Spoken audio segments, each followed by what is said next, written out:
This TikTok influencer called Asantewaa made a very big mistake and lost over 300,000 Ghana cedis on her building project. In this video, we are going to look at all the reasons why she made this mistake and how you can avoid a similar situation, not lose your money, not lose your building project. Coming up next. Okay, so Asantewaa is arguably the biggest TikTok influencer in Ghana with over 2 million followers. And she had a friend who suggested to her that since she's making money off of TikTok, which she started in like 2020 and became a huge celebrity, why won't she put some money into a building project? Which is a good idea, especially in today's Ghana economy where most investment houses are suffering because they've purchased government of Ghana bonds and they are unable to pay back the customers, and people are losing money because of buying government of Ghana bonds. So building is a really good investment. But she made a very critical mistake, and so make sure to stick to the end of this video so that we show you how you can avoid such a similar mistake. Alright, now the very first mistake she made was that she trusted her friend too much. Now when it comes to building houses, there's a Latin word or there's a Latin phrase called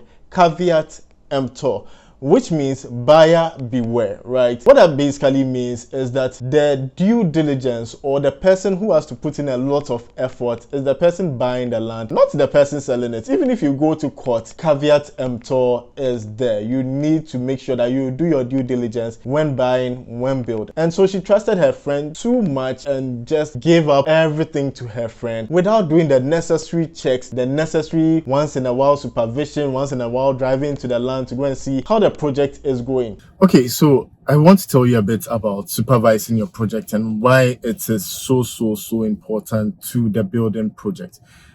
If you are investing a lot of your money and time and other resources into your building project, then it just makes sense for you to also invest your time to supervise the project. Now, the reason why I'm saying so is because many people just leave their masons and carpenters and other artisans to just do the work and give them the report. Oh, master, Mario, or I've finished, right? But when it comes to building, especially in Ghana, you need to make time to supervise. Now, I know supervising is painful. Like today is a Saturday. I have been at the site since morning. Like I came here at 9 a.m. and it's currently 3:30, right? And it's a time-consuming process, and especially when your building project is kind of very far away. The place is far from where you regularly live, right? So for example, I had to travel, let's say 10 kilometers to come here. So I can understand why people are not so enthused about the process of supervising their projects. But if you don't want rework, you want to avoid rework and all these things, then I would highly recommend that you make time to check on your building project. So today the plumbers are working. I had to come and see that they were cutting the walls at the right part, using the right pipes, because sometimes you may pay for certain materials, but they will not buy that quantity, right? You need to be very, enforce this kind of discipline, because if they give you the bill of quantities, okay, we need 10 pipes, we need 2 bends, etc., you need to come and check if they bought the same quantities or they bought something else, right?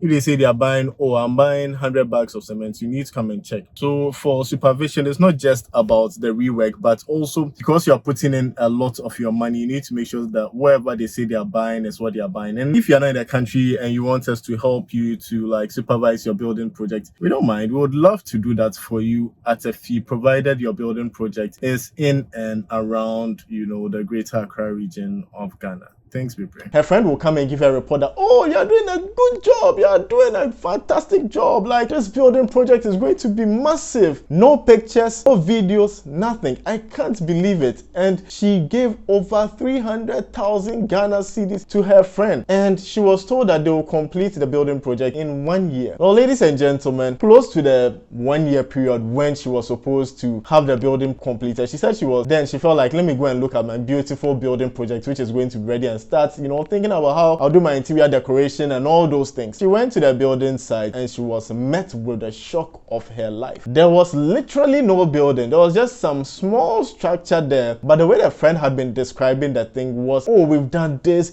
we've done tiles, we've done doors, we've done windows. Meanwhile, they had just done like one room, not the house. So they had done one room and tiled that one room and was calling it the house and had collected 300,000 Ghana cedis. So what are the lessons we can learn from here. So the first point is, if for example you are in the diaspora and you can't be coming to check your building project all the time, obviously you can't, right? Then you need to get a family member that you trust or a friend that you trust to go and be looking at the building project. And when they go, what are the things that they need to come back to you with so that you can see for yourself the progress of the building project? 1, photos. 2, videos. 3, drone footage. And if they can't, well, we at Africa Building Hub, if your project is in and around Accra, would be delighted to help you check up on the progress, supervise the project for you, ensure that you are avoiding rework and the people are using the quality materials and all. If you're interested, send us an email. Our email is in the description below. Now make sure that you are getting drone footage so that you are seeing from the top view, you are seeing the surrounding areas, you are seeing that they are using the right space on the land and everything. You are even seeing whether it is your land that they are sending to you or not. It's really important. Make sure they go around the building, take videos, take pictures, go to the rooms. If it's tiling, you want videos of it. If it's the roofing, you want videos of it. If it's doors installation, you need videos. So pictures alone will not do. You need pictures, videos, drone footage of all the essential parts and phases of your building project. Else, last you get disappointed. The next part is you need to make sure that you have people of integrity to be, like your contractors or supervising your building project to avoid some of these mistakes. And we at Africa Building Hub believe we have that kind of integrity to help you supervise your building project, to monitor your workers, and to ensure that the right thing is being done. Now, the reason why supervision is really important and like the most important part of the building project is that if you fail to supervise your project, sometimes the artisans, the laborers who are working on your project can have like an idea of what they want to do, but it may not necessarily be what you, the builder who is paying them, wants to do. I can give you a practical example. In my case, I wanted a full roof, but when I went, the guys had already started doing, the hidden secret roof kind of thing. And I said, no guys, this is not the plan. I've discussed it with you. And it looks like they had forgotten. They just went on site and started putting the block. Okay, 5 year, 5 year, 5 year, 5 year for the secret roofing, or 5 year, 3 year. And I said no. And so they needed to now remove some of the blocks, leading to rework and all those things. So supervision is really key. If you don't supervise, they are going to mix the wrong quantities of sand, cement, stones for your concrete, and your building project is a very expensive initiative or investment that you are making, right? And so you need to make sure that you are putting every measure in place that it goes well the first time around. If you enjoyed this video, then click this link where we show you all the tips and tricks to save money when building in Ghana during difficult times. Thanks, baby.